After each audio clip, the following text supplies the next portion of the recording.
There are a few rules I've learned in a life that ran from dusty Texas fence posts to sterile NASA clean rooms and back again. Don't gamble with other people's money. Don't speak ill of the dead. And for the love of God, don't put your hands on a man's land when that land has been held together by family sweat, family grief, and family stubbornness for 3 generations. Because land isn't just acreage on a map. It's the last place a man can point to and say, "This is where my people stood. This is where they were buried. This is where they loved and failed and started over." And yet on a perfectly ordinary Tuesday morning, I was sitting on my porch with coffee warming my hands, watching the sun drag itself up over the eastern fields like it had done 1,000 times before, when a single envelope turned my quiet retirement into a war I never asked for. My name is Walter Grayson, and before I was the guy everyone started calling the crazy old rancher with the electric fence, I was a systems engineer at Orbital Aerospace Labs, the kind of job where you learn quickly that almost right is just a prettier word for catastrophic failure. And when my wife died 5 years ago, I came home for good, back to my modest 20-acre ranch outside Stone Creek Ridge. A ranch that wasn't much by Texas standards, no fancy gate, no manicured drive, just a weathered farmhouse, a barn that still smelled like old hay and oil, a couple horses, and the workshop where I kept my tools and my memories. But it was mine. It was always mine. My grandfather broke that soil with horses. My father modernized it with his first tractor, and I kept it alive after the world tried to make me smaller. The envelope looked official, the kind of bland authority that tries to make you obey before you even understand what you're being told. And it was stamped with the name Cedar Vista Estates Homeowners Association, which was funny because I'd never joined any HOA, never been invited, never signed a thing, never even heard of them. But something about that envelope made my fingers go cold as I opened it. And then I read the words that made me spill coffee across my porch boards like I'd been punched in the chest. According to that letter, 15 of my 20 acres had been designated community land for a planned golf course and recreation area, and tucked in neatly like a dagger, hidden in a bouquet, was a photocopy of a land transfer document with a signature that looked like mine, close enough to fool a stranger, wrong enough to enrage a man who knows his own hand. Because whoever forged it didn't capture the slight tremor I developed after years of grief.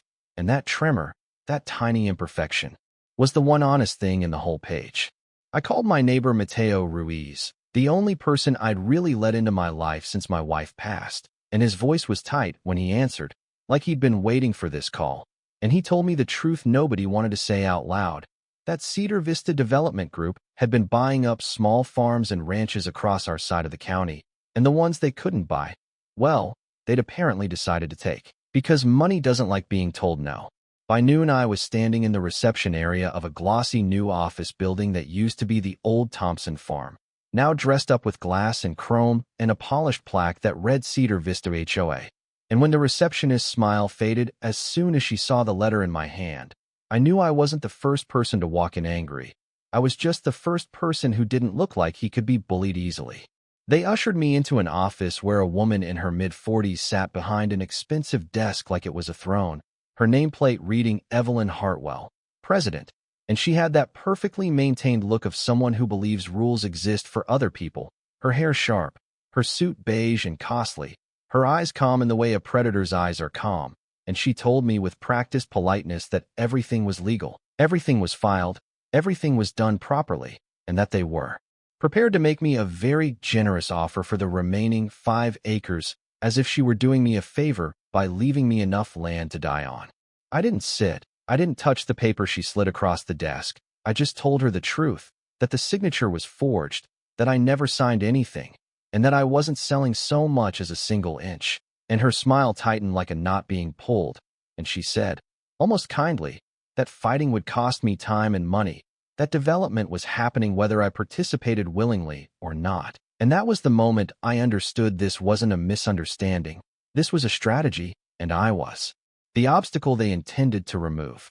That evening I learned there was an HOA meeting scheduled at the community center, a meeting every member had been notified about except me, and I decided I would attend anyway, because if they were going to steal my land, they were at least going to have to look me in the eye while they did it. I slipped into the back and watched Evelyn Hartwell and a sharp-dressed attorney named Andrew Keller present glossy renderings of Cedar Vista Estates, luxury homes, clubhouse, and a sprawling golf course, and my stomach turned when I recognized my barn and my pasture transformed into their 7th and 8th holes, like my family history was just another design layer. And when they opened the floor for questions, I stood up and said loud enough for the whole room to hear that they couldn't build on land they didn't own because I never agreed to any transfer. And for a split second her mask slipped, just a flicker of irritation, before she recovered and told me I wasn't invited, that this meeting was for members only, and that I had voluntarily become one. Remember? And she put so much weight on the word voluntarily it felt like she was daring me to argue. I left that room with my jaw clenched, my hands shaking, and a thought so clear it might as well have been spoken aloud. If they think forgery is voluntary, then they have absolutely no idea what I might voluntarily do to defend 20 acres. That night, I called my daughter Claire Grayson, a lawyer in Chicago Heights, and we hadn't been as close as we should have been since her mother died, because grief makes you selfish and silence becomes a habit, but she was still the first person I trusted with the truth, and when I told her what happened, she didn't waste time with comfort. She told me not to do anything reckless, not to sign anything, and that she was coming home. By the next evening, Claire was walking through my front door with a suitcase in one hand and a laptop bag in the other, looking at the ranch like she was trying to measure the distance between who we'd been and who we'd become.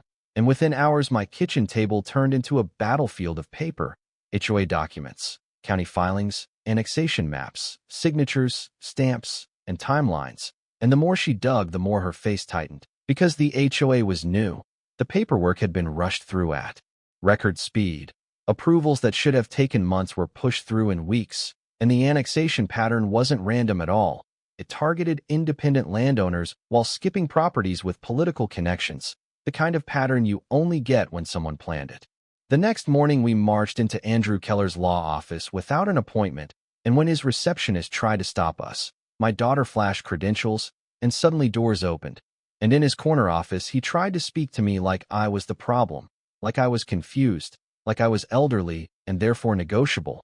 And Claire cut him off so hard the air changed, telling him we were requesting immediate retraction of all claims, demanding forensic examination of the signature, warning him that forgery wasn't a civil inconvenience, it was a crime. And when he tried to hide behind properly notarized, she leaned forward and told him that notaries can be pressured, bribed, or fooled, and that if the signature came back forged, his clients weren't just facing a lawsuit, they were facing handcuffs. He looked uneasy for half a breath, then returned to the same cold confidence, saying that in the meantime I was subject to HOA regulations and had to provide access to designated community land. And if I didn't, fines would begin at $1,000 per day. And right then I understood the real weapon wasn't just the forged document. It was the time, because courts move slowly and corporations know it. And they weaponize the calendar the way other people weaponize guns. That afternoon, a deputy arrived with a notice claiming I was violating HOA rules by restricting access, and Claire practically vibrated with anger as she read it, because we both knew you can't enforce the rules of an organization created through fraud, but we also knew something worse, that they could bleed me with fines while we waited for the legal system to catch up.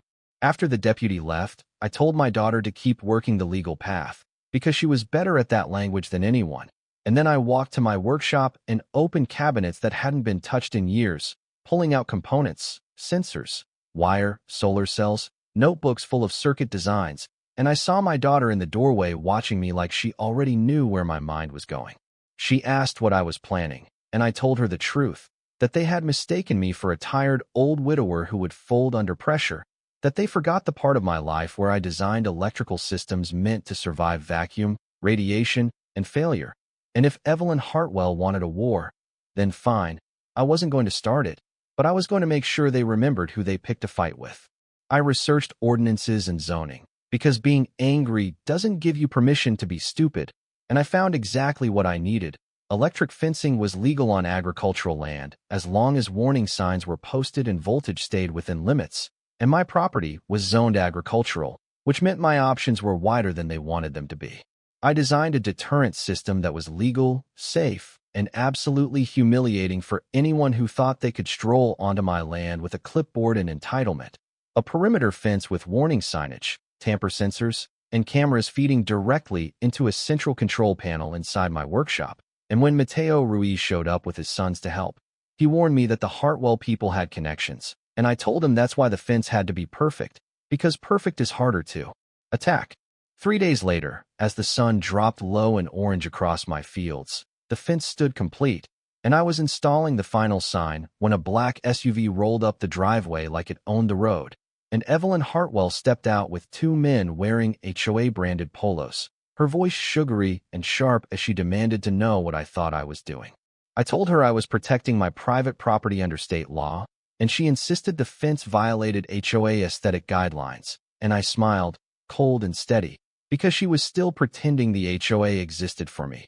And I told her I wasn't part of her HOA no matter what forged paperwork she filed, and even if I were, Texas law didn't ask her permission for me to secure my own land. She called the police. The officer arrived, checked my permits, checked the warning signs, checked the voltage compliance, and told her there was nothing he could do, and her face flushed with anger, but she held it together, because people like her don't explode until they're alone. The first survey crew arrived the next morning with wire cutters and confidence, and the second one of them touched the fence, the shock wasn't dangerous, but it was loud enough in his body to teach him manners, and my alarm system pinged me from the workshop like a heartbeat. They left fast. They sent legal threats next, claiming my fence was hazardous and aggressive and a threat to public safety. And Claire responded on law firm letterhead that any attempt to trespass would result in criminal charges. And when she sealed the envelope, she looked at me and said the thing I was thinking, that the electric fence was just the beginning. I nodded, because I wasn't building a fence anymore. I was building time. Time for the court, time for the truth, time for the community to realize what was happening. The retaliation came from every direction. A lawsuit, a mayoral press conference from Mayor James Whitaker denouncing selfish individuals obstructing community progress, and a newspaper article calling me a stubborn senior blocking a children's park, leaving out the forgery, leaving out the theft, leaving out the fact that my land had been here before their golf course fantasies ever existed.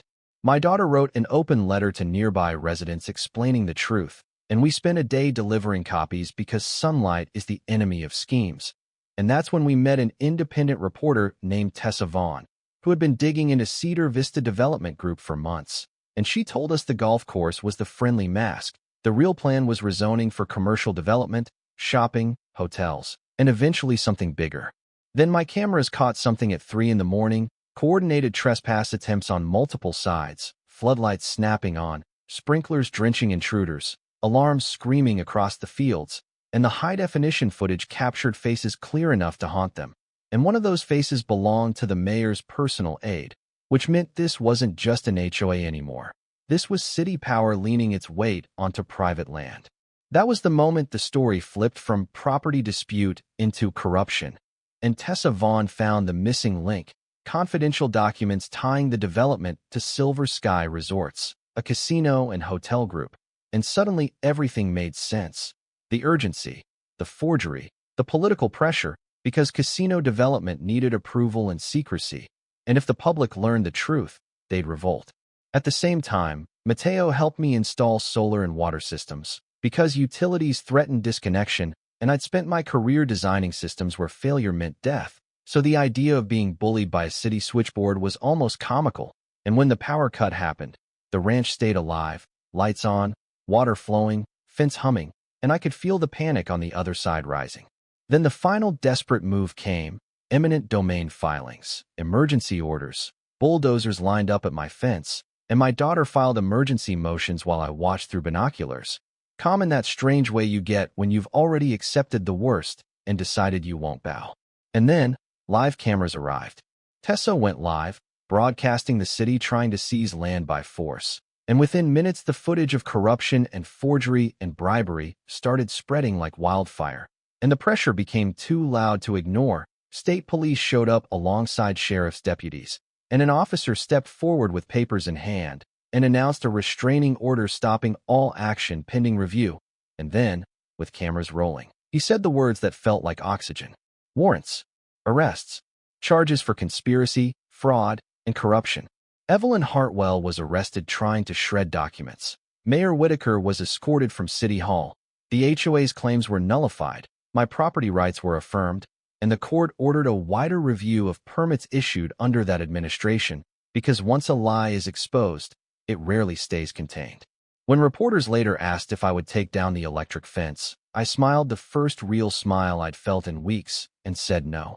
The fence stays, not because I'm afraid, not because I want a war, but because it's a reminder that what's worth having is worth protecting, and that sometimes the best defense isn't brute force. It's an engineer who reads the law, builds clean systems, and refuses to be pushed off the land his family built. And when the dust finally settled, my daughter didn't go back to the city. She opened a local practice defending landowners. Mateo helped form a cooperative so no one would face this alone again. The tribal survey protected historic ground. The development collapsed under investigation. And on the anniversary of that first envelope, we sat on the porch together watching the same sunrise, fields still ours, silence finally kind. And I thought about how easily they assumed an old man would fold, and how badly they miscalculated. Because they saw acres, I saw ancestors. Now here's the question I want you to wrestle with, because it's not as simple as good guys win. If someone steals through paperwork instead of guns, if power tries to rewrite ownership with a forged signature and a press conference, and you have one chance to stop it, do you keep it polite and let the courts crawl? Or do you draw a line so visible, so undeniable, that the whole town is forced to look and decide what justice really costs?